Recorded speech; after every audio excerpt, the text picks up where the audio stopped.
Hello friends and welcome to the Saitama Stacker channel. My name is Dean.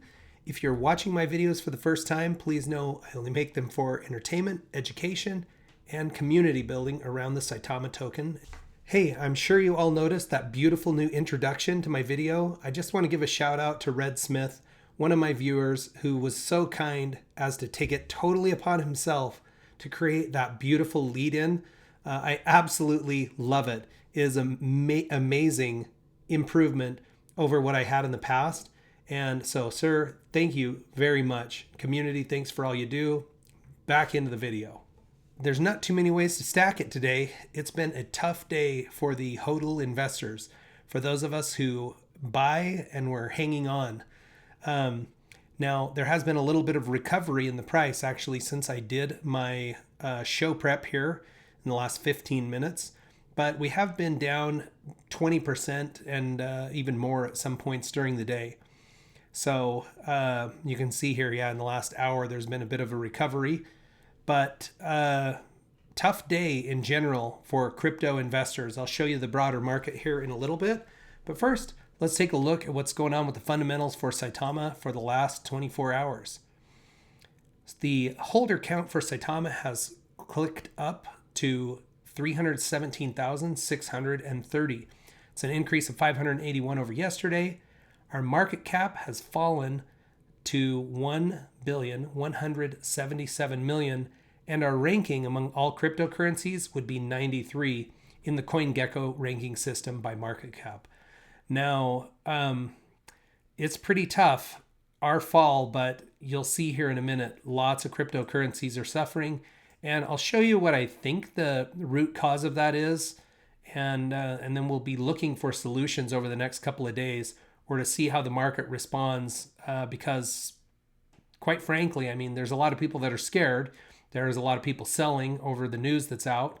But at the same time, there's going to be a lot of people looking at this and saying, these are better prices for buying if we're believing long-term in cryptocurrency.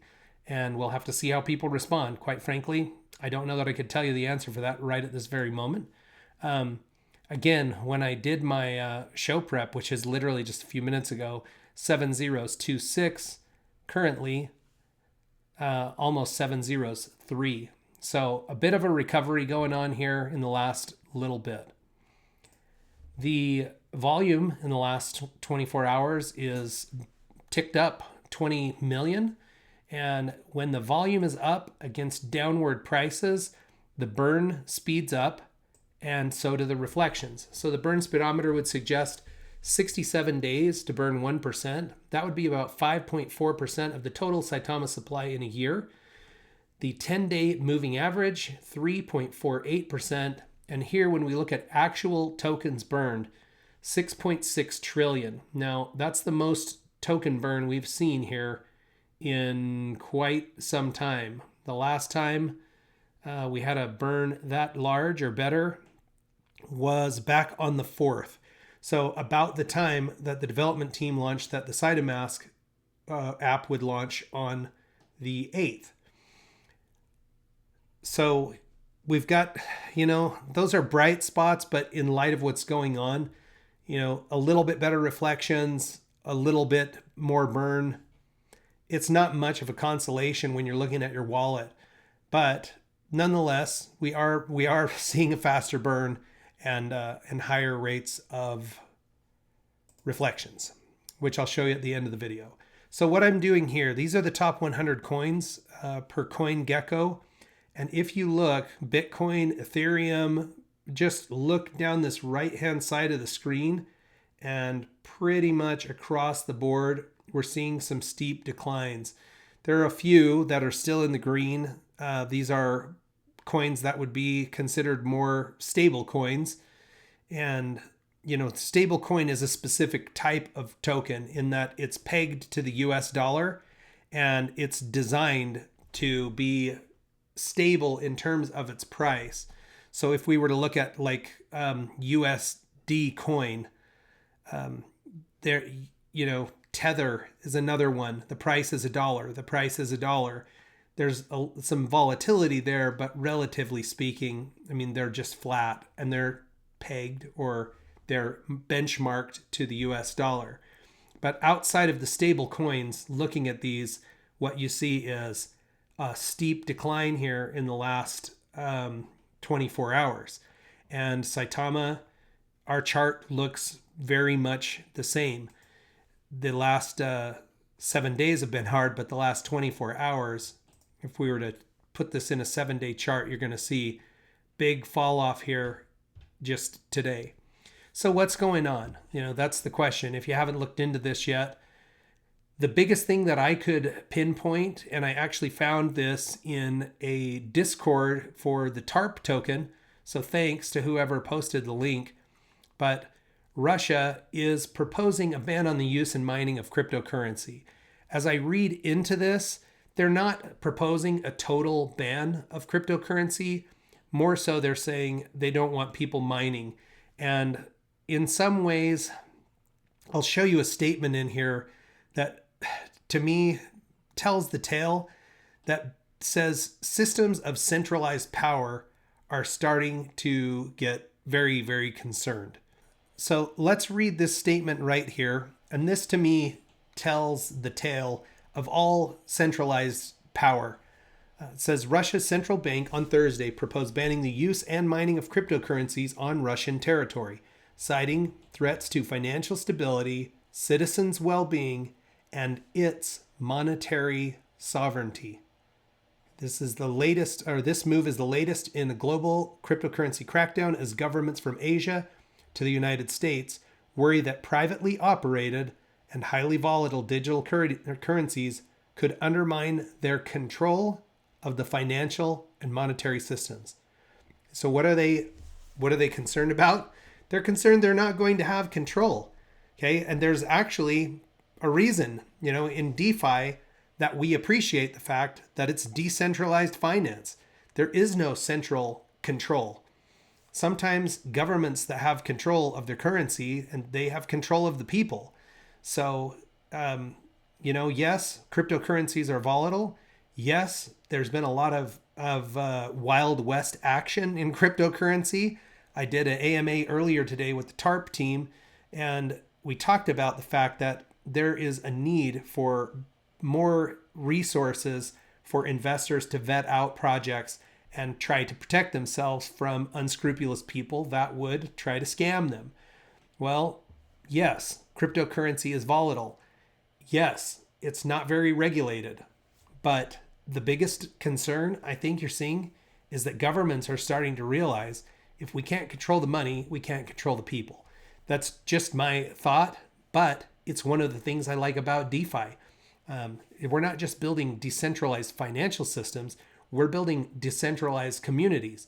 There are people in my audience from all over the world. I saw somebody today posted from Romania that their Saitama wallet is working.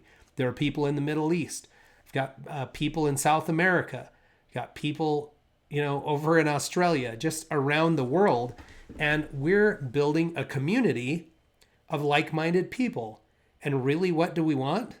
We just want security and a bright future for ourselves, for our families, and for our future, for our children. So I think these areas of central power are starting to see, if you don't have control over people's money, it's harder to control the people. That's just my personal thought. All right, so if we switch over and look at what people are reporting over on Twitter, there's a user named Saitama Nolans, shout out, my friend, showed a screenshot that the iOS store is now loaded with version 1.7. And so this is the update that a lot of us have been waiting for. Unfortunately for me, mine is still flash crashing, but that's actually addressed in a tweet by Russ. So Russ now has a functioning Saitama wallet. And he says, in there like swimwear, few reports of the 13 Pro Max still crashing, but the team is currently resolving. We'll have a quick remedy Q&A. For the most part, the majority of devices and or operating systems are fully operable. Okay, I do have an iPhone 13. I don't think mine is the Pro Max, but it's the 13 Pro, and it does seem to still have the issue of crashing. So hopefully resolved very soon. what this means is, in spite of the fact that there's a lot of blood in the water on this crypto day, Saitama and Saitamask is about to become operational, which means we'll see some new token launches, and the launch here eventually, they say 48 to 72 hours after it's fully functional and they're opening the platform for use, we'll see the Lily token launch. And again, my hypothesis is that once we get there and we start seeing people use Saitamask, we're going to see an increase in volume, which should put positive pressure on the price, increase the burn, and increase the reflections. So it could be a triple win for those of us who manage to stay the course. Now, what's really going to happen here with the price? I 100% can't say. I don't think anybody can say. We don't have a crystal ball. Will other governments follow suit? Will we see more regulatory pressure? It's possible, but I'm still hanging on to my Saitama, and I'm hoping for a recovery here, not just for our crypto, but for the market as a whole. And this is got to be perceived as a potential buying opportunity. There's going to be a lot of people looking at the market, trying to figure out where's the bottom. And once they find it, there should be a pretty rapid correction as people dive back in to the market at these, what they would perceive to be better prices, especially people who are traders. So, all right, folks, let me show you my reflections and we'll close this one up. In the last 24 hours, I received 66 million Saitama rewards tokens. That brings my current total to 3.15 billion tokens since November 21st. And I'm also considering adding to my position. I actually tried last night, but my transaction failed. I lost my gas fees. It was kind of a bummer, but I might give it another shot here. And quite frankly, the price is better now than it was when I tried to buy. So in spite of losing the gas fee, I'll probably still end up with more tokens. Aside from that, folks, I hope you're doing well. I wish you all the best, and check back with me soon. We'll watch our Saitama stacks grow together.